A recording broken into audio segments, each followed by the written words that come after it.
ចំពោះវីដេអូទី2នេះគឺខ្ញុំធ្វើលក្ខណៈ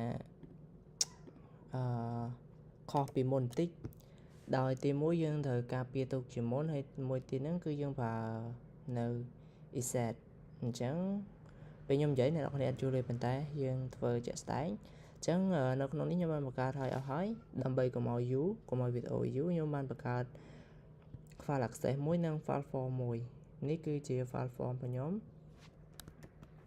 ហើយនៅក្នុង file access នេះគឺខ្ញុំបានបង្កើតប៉ុណ្ណេះអូខេ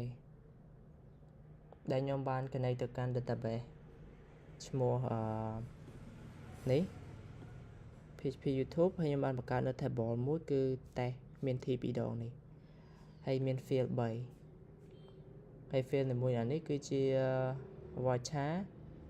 នេះគឺ voucher ប៉ុន្តែនេះគឺ auto increment in ចឹងកុំឲ្យខាត់ពេលយូរយើង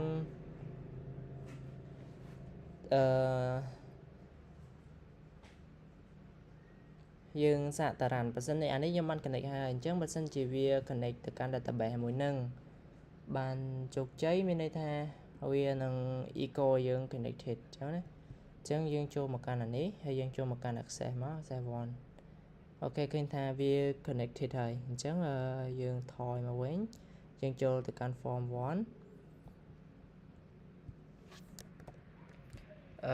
បន្តមកទៀតយើងចាប់ផ្ដើមធ្វើការខ្ញុំដាក់$name ស្មើនឹង$post អញ្ចឹងកន្លែងនេះអ្នកនរគ្នាបានដឹងហើយថាយើងធ្វើការបញ្ជូនទិន្នន័យតាមរយៈ method post ដែលយើងបានដាក់ក្នុង form នេះគឺ method post អូខេហើយបន្តមកទៀតយើងដាក់$email ស្មើនឹង$post នៃ email របស់យើង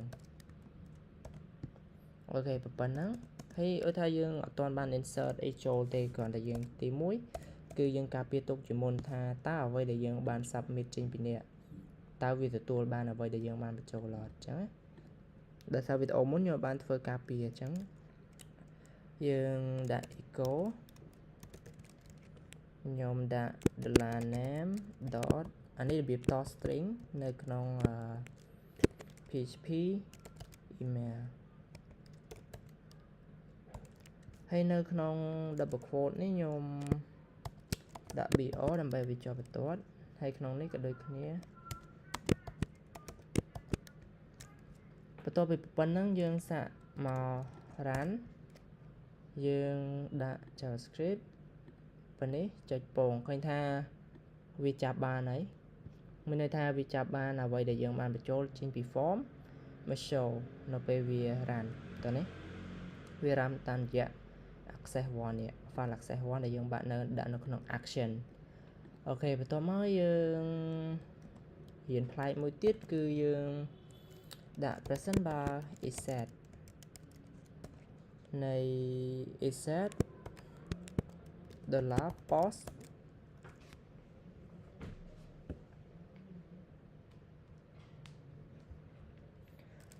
$post នៃយើងដាក់ submit អូខេហើយយើងអូអានេះចូលបន្ទាប់មកខ្ញុំមកបញ្យល់អ្នកគ្នាតើតងកន្លែងហ្នឹងគឺទី1មានន័យថាបើសិនជាថានៅក្នុងមួយ file ហ្នឹងវាមាន form 2 3អញ្ចឹងណាហើយយើងចង់ឲ្យវា access ទៅលើ form មួយណាអញ្ចឹងយើងដាក់ name នេះកាលណាវាមាន form ច្រើនយើងដាក់ submit 1 submit 2អញ្ចឹងទៅអញ្ចឹងកន្លែង name នេះយើងសម្រាប់បញ្ជាក់ថាយើងដាក់ submit 1អញ្ចឹងទៅហើយដល់ form ទី2គឺមាន submit 2អញ្ចឹងទៅអញ្ចឹងដើម្បីបញ្ជាក់វាថា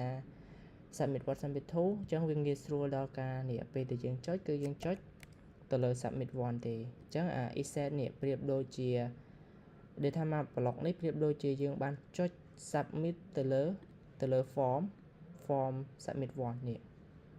form ហ្នឹងបន្តមកទៀតយើង echo គឺវាធ្វើដំណើរការដូចគ្នាទេតោះណាយើងដាក់មកបែកឃើញទេគឺវាដំណើរការចេញដូចគ្នាអញ្ចឹងយើងធ្វើការ insert ចូលអញ្ចឹងវីដេអូហ្នឹងវាប្លែកត្រង់ថា អានេះមួយហើយនឹងអាយើងការពារមិញនេះមួយយើងដាក់ $SQL ស្មើនឹង insert យើងចូលមកនេះដែលថាខ្ញុំសិលខ្ជិលសរសេរខ្ញុំចូលមកកាន់ insert copy paste អូខេកន្លែងនេះខ្ញុំបានបញ្ជាក់ឲ្យគឺយើងលុបទៅ ID អូខេបន្ទាប់មកនៅក្នុងនេះខ្ញុំដាក់ $email ដាក់ $email ហើយនៅក្នុងនេះខ្ញុំដាក់ $name ហើយខ្ញុំធ្វើការ run SQL ធ្វើការ run ដើម្បីវា insert ចូលខ្ញុំដាក់my SQL SQLi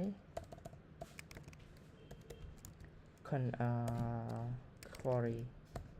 អូខេបន្ទាប់មកយើងដាក់មក con នៃ$SQL ឃើញថាប្រព័ន្ធនេះគឺយើងបានភ្ជាប់ទៅជោគជ័យហើយអញ្ចឹងយើងដាក់មកយើងតាំង$ឡើងនេះមួយទៀតក៏បានដែរខ្ញុំដាក់ថា$rest ស្មើប្រព័ន្ធនេះហើយបន្ទាប់មកខ្ញុំដាក់ is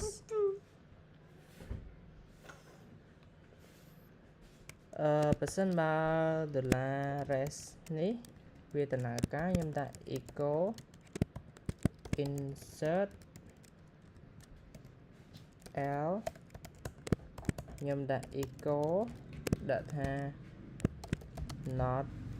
insert ចឹងទៅអូខេបន្ទាប់មកយើងចូលទៅ run ខ្ញុំដាក់ run ប៉ុណ្នេះ submit ឃើញថា we insert we echo insert ចាំន័យថាយើងចូលទៅខាងជាទៅកាន់ database របស់យើងចូលក្នុង browser browse នេះយើងឃើញថានេះគឺវាមកបើសិនយើងដាក់មួយទៀតបើសិនយើង refresh មានថាវាចូលមួយទៀតណាយើងដាក់ one ចឹងទៅ one submit ឃើញថា insert ចឹងយើងមើលឃើញថាវាបាន2ហើយ ID នេះវា auto increment ដោយសារយើងបាន set up ពេលយើងបង្កើតអញ្ចឹងវីដេអូនេះគឺមានតែប៉ុណ្្នឹងឯងសម្រាប់ PHP ដែលវាប្លែកពីគឺ insert មួយហើយនឹងយើងធ្វើការបញ្ជាក់ថាយើងបានចាប់មកពី form អត់តែប៉ុណ្្នឹងហើយអ្នកនរគ្នាកុំភ្លេចជួយ subscribe channel ខ្ញុំអ្នកមួយផងដោយសារជាកម្លាំងទឹកចិត្តមួយដែរចឹងអ្នកនរគ្នាអរគុណច្រើនអ្នកនរគ្នា